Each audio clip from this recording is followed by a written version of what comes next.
There is so many badus here. මට හම්බෙච්ච gift එකක් මම unpack කරනවා. Anyway, අද කතා කරන්න හිතුවා trading psychology ගැන පොඩි tip එකක්. ඒ දාලා තියෙනවා Exness Connect බැංක් එකක් හම්බුණා යාළුවනේ. ආයි මගේ phone එක off වෙන්නෙත් නෑ.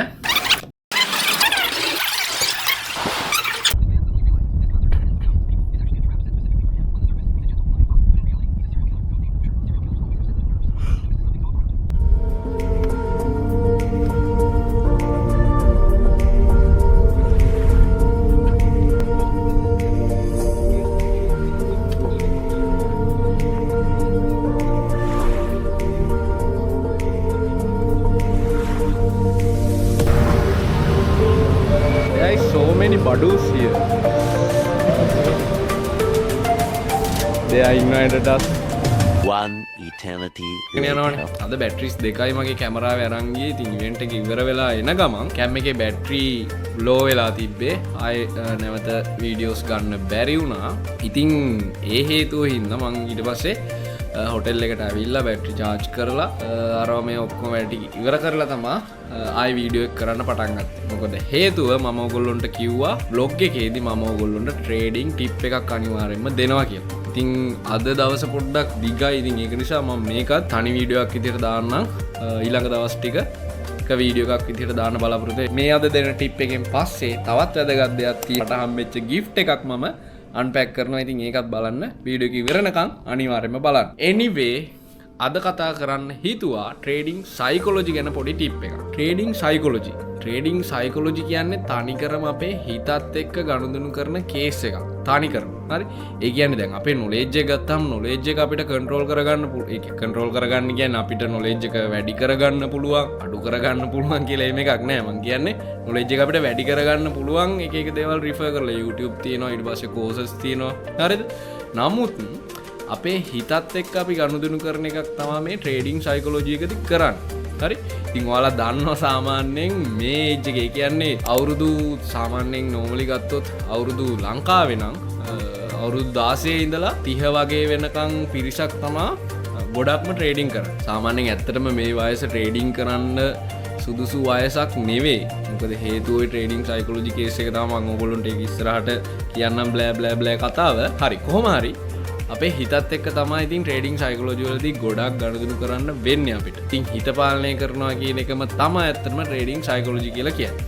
ඉතින් අද මේ trading psychology වල එන තව එක topic එකක් ගැන කතා කරන්න. ඒක තමයි scarcity mindset කියන එක. Scarcity mindset කියන්නේ මොකක්ද? Scarcity mindset කියලා කියන්නේ නැති බැරි මානසිකත්වය කියන එක හරියටම හරි සරලව කිව්වොත්. මොකද්ද මේ නැති බැරි මානසිකත්වය? හිතන්න මෙහෙම. හිතන්න දැන් ඔන්න ඔයා කලින් ලොස්ට් වෙලා අරවා මේවා වෙලා බයිලා ගොඩයි ඊට පස්සේ ඔන්න අලුතෙන් නැවත පටන් ගන්න. දැන් මම කලින් බ්ලොග් එකේදී කතා කරා මොටිවේෂන් නෙවෙයි ඇත්තටම මේ ගැන ඉගෙනගෙන trading psychology improve කරගෙන strategy එකකට trade කර system එකකට trade කරන්න ඕන අරවා මේවා ගොඩක් කිව්වා. ඉතින් ඒක හරි බලලා නැවත පටන් ගන්න කෙනෙක් නම් වැඩේ පටන් ගත්තට පස්සේ scarcity mindset එක අනිවාර්යෙන්ම එනවා. මොකද හේතුව තමයි යෝවා පොඩි ෆන්ඩ් එකක් දාගෙන පටන් ගත්තකම දැන් මං කිව්වා ඩොලර් 100 ඇති කියලා. හරි ඩොලර් 30ක් ඇති.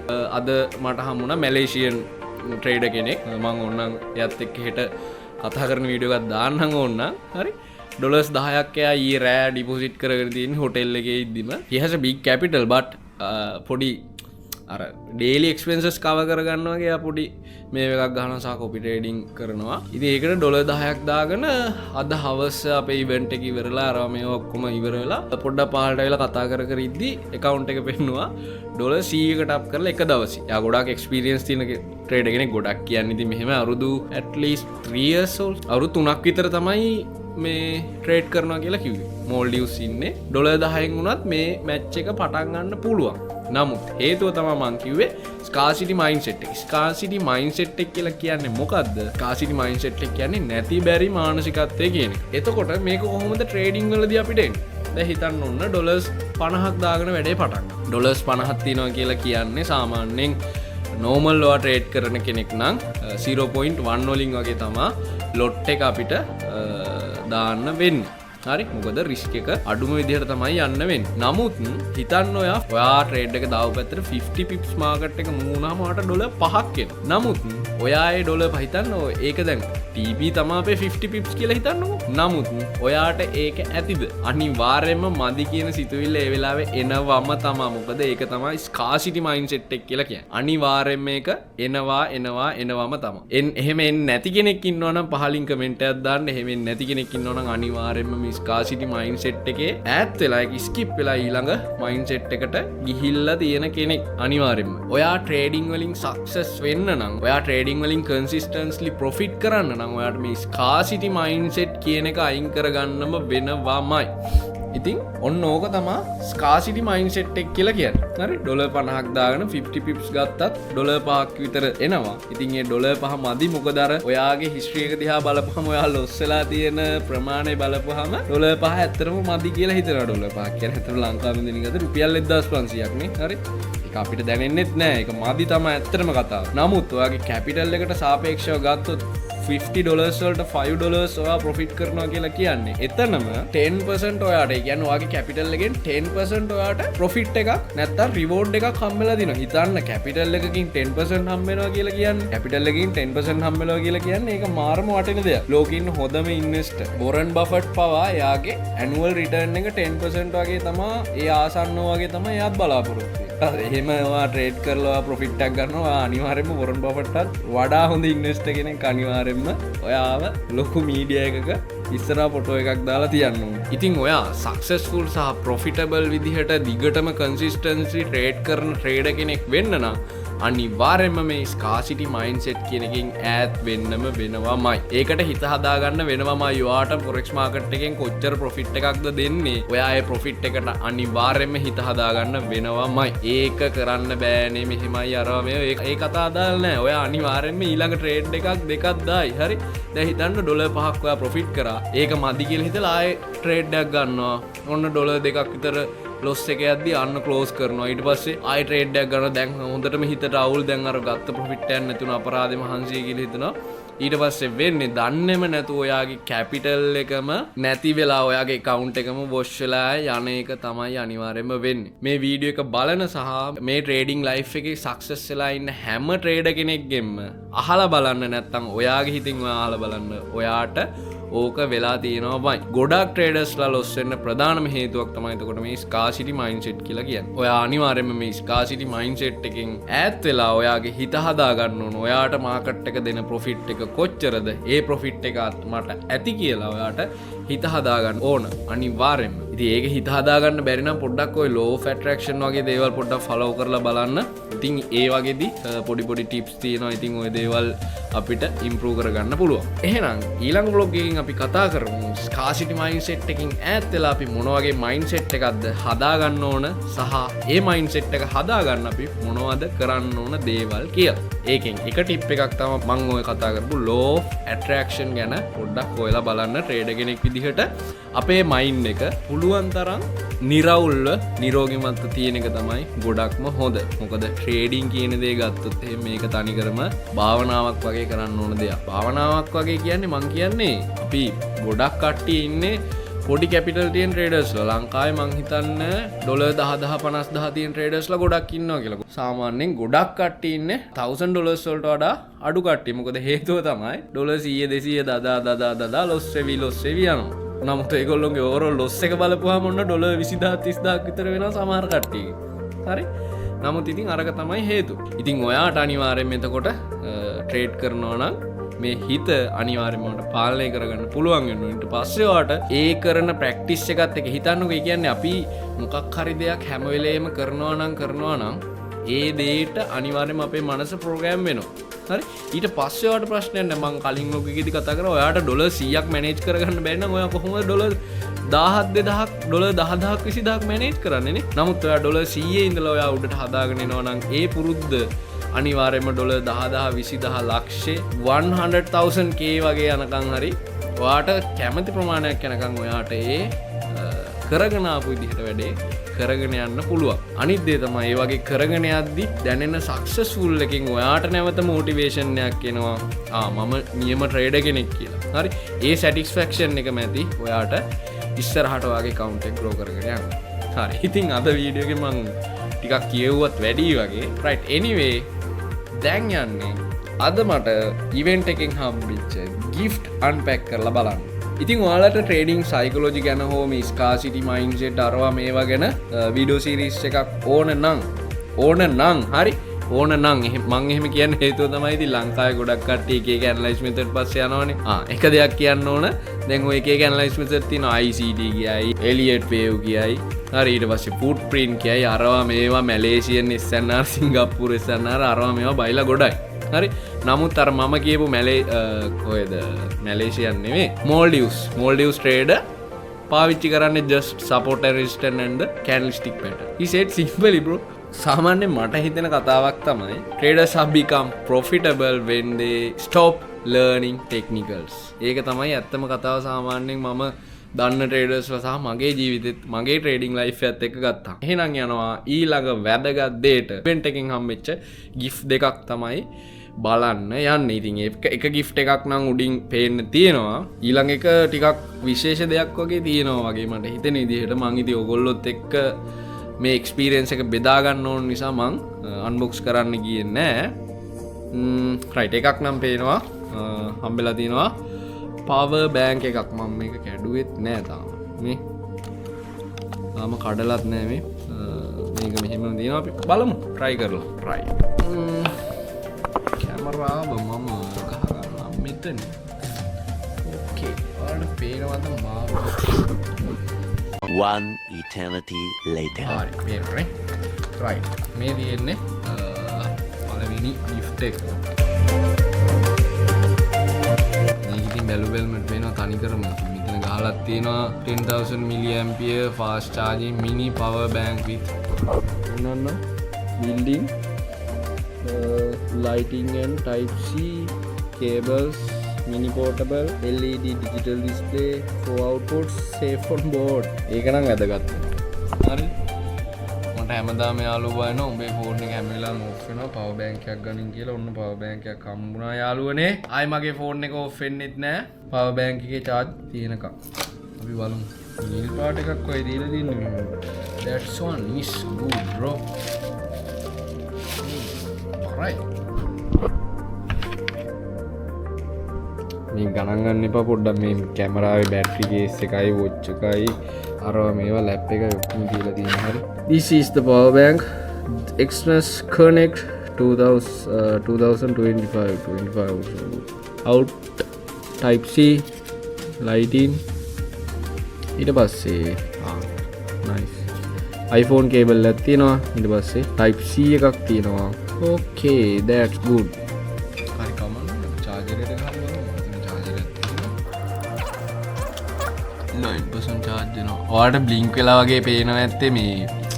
ඒ කියන්නේ මේ මෙතන තියෙන ඩිස්ප්ලේ එකේ හර්ට්ස් ගානයි මේ කැමරාවේ රෙකෝඩ් වෙන ෆ්‍රේම් රේට් එකයි අතර පොඩි කේස් එකක්. මගේ යාළුවෙක් නම් කිව්වා මේකෙන් ටක් ගාලා charge දෙනවා කියලා. මොකද හේතුව මේ fast charging නේ තියෙන්නේ.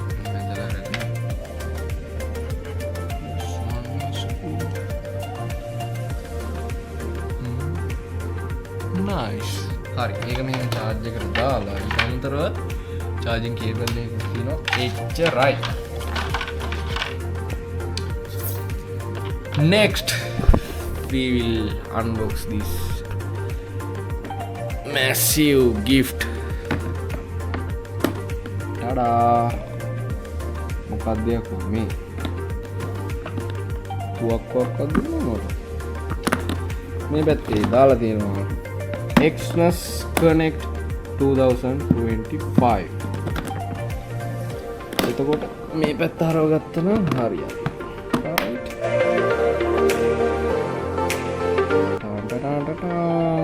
oh my god damn keyboard එකකුයි mouse එකකුයි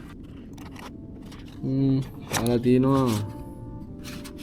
keyboard එක නවුලන්නේ Exynos Connect 2000 what Razer සිරාවට I don't know මේක Razer brand එකෙන් guys.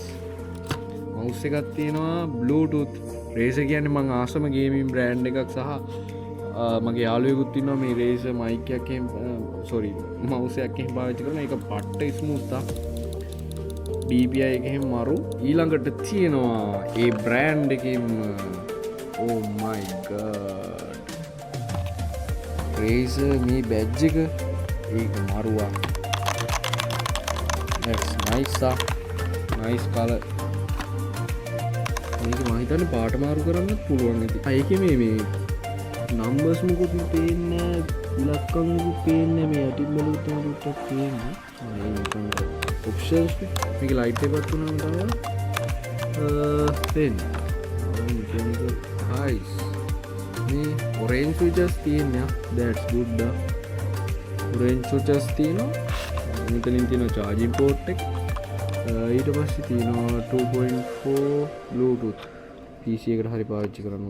මා keyboard එකක් ගන්න තමයි හිටියේ. මගේ හිත කියවලාද කොහෙද මේ මාරු item එකක් හම්බෙලා තියෙනවා බලමු පොඩ්ඩක්. මේකේ පාට මාරු කරන කෑල්ල මම පස්සේ එන්න මොකද මේක පොඩ්ඩක් හොයන්න මම දන්නේ. හරි. ඒක that's nice box එක. තුවක්කුවක් එහෙම දාගෙන යන්න පුළුවන් නේ. පාරේ යද්දි මිනිස්සු බලනවා හොගාලා තුවක්කුවක් කියලා හිතනවා. බලමු. Death Hard X Hyper Speed menu එක තියෙනවා. nice. මම ආසම කොටසක්. race stickers ටිකක් තියෙනවා. සාමාන්‍ය DJI සාමාන්‍ය මංගාව DJI products තියෙනවා. දැන් මේ කැමරා කරන එකත් මොකද්දනේ Osmo 4 එකක් විදිහින් අර DJI වලට එහෙම මරුවා. ඒ ස්ටිකර්ස් වගේ හම්බ වෙනවා. ඒ මාර කැමතියි මම ස්ටිකර්ස්. ඊට පස්සේ මයික් එකටත් ඒ කියන්නේ හැම DJI ප්‍රොඩක්ට් එකකම මේගොල්ලෝ ස්ටිකර්ස් සෙට් එකක් දෙනවා. ඊළඟට මවුස් එකේ නම තමයි Razer Death Hard V2 X High Speed mouse එකක්. කීබෝඩ් එක තමයි Razer Black Widow V4 Mini High Speed keyboard එක. මම ආසම જાතිය කීබෝඩ් එකක්. ඒ කියන්නේ මේ සයිස් එක මරුවා. ඒ කියන්නේ මගේ යුනිවර්සිටි වැඩවලට මම සාමාන්‍ය ප්‍රෝග්‍රෑමින් එහෙම කරනවා. මාර ලේසි ප්‍රෝග්‍රෑමින් එහෙම කරනවා. බැරි සද්දෙකුත් නෑ. ඒ ඔරෙන්ජ් ස්විචස් නේ තියෙන. සාමාන්‍ය බ්ලූ ස්විචස් වල තමයි ගොඩක් සද්ද එහෙම.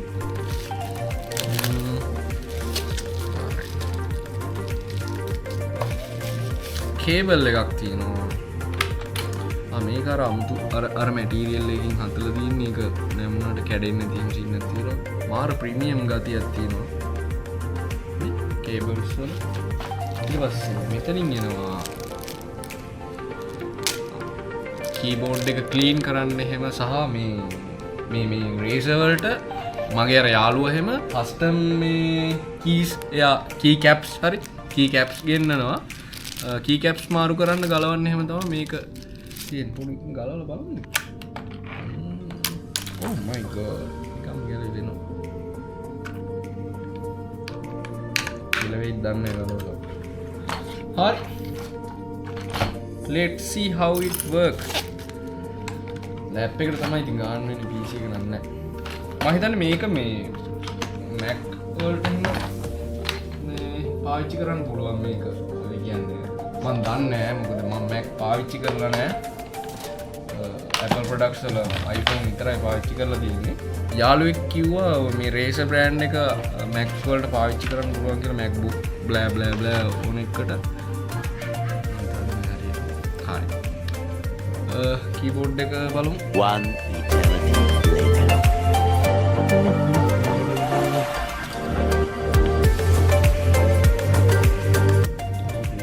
මට පොඩි උණ ගතියක් ආවා. ඊට පස්සේ මම පොඩ්ඩක් AC එක වැඩි කරලා අඩු කරලා තිබ්බේ. අඩු කරලා කියන්නේ ටෙම්පරේචර් එක වැඩි.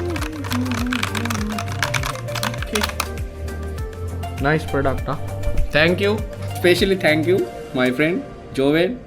respect bro. Joven කියන්නේ superior මනුස්සයෙක් මම දැකපු. he's very friendly ඒ කියන්නේ ඔෆිස් එකේ හැම කෙනෙක්ම මාරම විදිහට යාට කැමති. just like a kid. මාර අර පොඩි ළමෙක් වගේ නිකන් හැසිරෙන්නේ කියන්නේ. සමහර කට්ටිය ඉන්නවනේ මේ වගේ හැසිරෙන නිකන් අර මරිසිය දාන්න. he's a genuine man. genuine man. හරි. මම හිතන්නේ බොරු බයිලා ගොඩක් මං ගැහුවා. එහෙම බයිලා වැඩි නම් I am extremely sorry.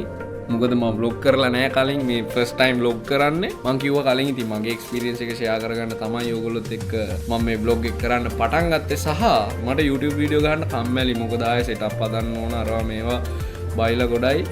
මම මාස දෙක තුනක් try කරා YouTube video කරලා publish කරන්න. නමුත් ඒක ඇත්තටම අමාරු වැඩක්. ඒ නිසා මේ vlog type එකට යන එක පොඩ්ඩක් හොඳයි කියලා පොඩි ලයින් එකක් තියෙනවා. ඔයාලට ඒකට කැමති නම් යටින් කමෙන්ට් එකක් දාගන්න සහ මම මේ වීඩියෝ එක මෙතනින් ඉවර කරනවා. අනිවාර්යෙන්ම මම කලින් කියපු දේ ට්‍රේඩින් සයිකොලොජි ගැන වීඩියෝ සීරීස් එකක් හෝ මොකක් හරි ඒකත් මේ කැමරාවල් එකම බ්ලොග් ටයිප් එකක් විදිහට තමයි මම කරන්න ඉතින් මොකද මට සෙටප් ගහගෙන කරන්න කම්මැලි ඇත්තටම කතා. ඉතින් ඒ විදිහේ වීඩියෝ සීරීස් එකක් ඕන නම් පහලින් කමෙන්ට් එකක් දාන්න අනිවාර්යෙන්. මම ඔයගොල්ලන්ට ට්‍රේඩින් සයිකොලොජි ගැනත් මනි මැනේජ්මන්ට් ගැනත් වෙන වීඩියෝ සීරීස් එකක් කරන්නම්. පොඩි පොඩි වීඩියෝස් ටිකක් ඇති. ඔය අනිත් දේවල් එක්ක කතා කරද්දි බ්ලෑ බ්ලෑ ගාලා ට්‍රේඩින් සයිකොලොජි මනි මැනේජ්මන්ට් පොඩ්ඩක් කියන මොකද ඔයාලට තේරෙනවනේ සාමාන්‍යයෙන් මම මොකක් හරි කියන්න ගත්තාම මේක පොඩ්ඩක් ඉස්සරහට ඉන්ඩීප් ගිහිල්ලා කතා කරනවා. ඉන්ඩීප් කියන්නේ ටිකක් දුර යනවා පස්සේ තමයි මතක් වෙන්නේ මං දුර ගියා වැඩි කියලා ඒක out of the topic. පහලින් කමෙන්ට් එකක් දාන්න මම ඒක වීඩියෝ සීරීස් එකක් විදිහට එනම් අරගෙන එන්නම් ඔයගොල්ලොන්ට. anyway අද වීඩියෝ එක මම මෙතනින් ඉවර කරනවා. මේක එඩිට් එකේ තමයි කල්පනා කරන්නේ මේක වීඩියෝ එක දිග වැඩි නම් තනි වීඩියෝ එකක් විදිහට දානවා නැත්නම් දවස් දෙකක් එක වීඩියෝ එකක් විදිහට දාන්න. එහෙනම් ඊළඟ දවසේ හම්බෙමු. Have a profitable day traders. Bye.